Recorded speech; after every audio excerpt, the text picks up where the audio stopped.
Yeah, you know the situation in Texas.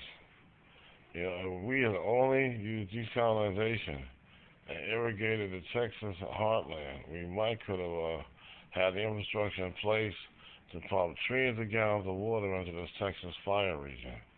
But you know, this is just one of the situations that I mentioned earlier. That you know, desalination and irrigation is a good way to combat the rising sea level problem we have from the degradation and the rest of the problems we're having on the planet now with the ocean itself. I mean, we have to find a way to get that trillions of gallons that goes in, extra trillion gallons into the system, out of the system. So for me, desalination and irrigation is the way to go. That's the way I see it. Now, as far as fires and things that are concerned, we designed a few systems in the 70s and 80s that what is now credit permanente upheld. And we put in water cannons all over the place for a while. But we were asked to stop doing so by a group of environmentalists who said they marred the beauty of the forest with technology.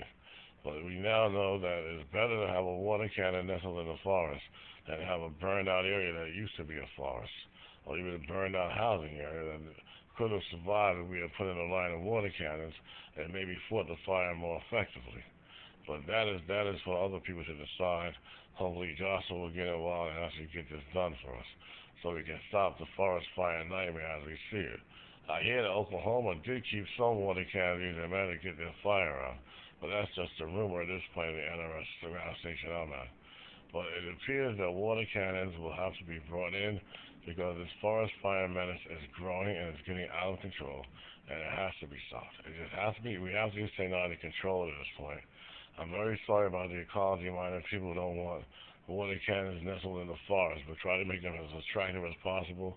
Maybe even put them in pop-up locations so they can only pop up when they're usable. I think that might be a compromise that we can actually do. It might be better that we can keep them locked away underground so that the vandals don't come upon them and render them useless for when they're needed, which is another problem with technology out there these days. You guys just keep ripping off little bits and pieces and taking stuff home. It don't really count, but it does. If that stuff malfunctions, maybe your house will burn down next. Well, have a good one. I'm out. I'm gone.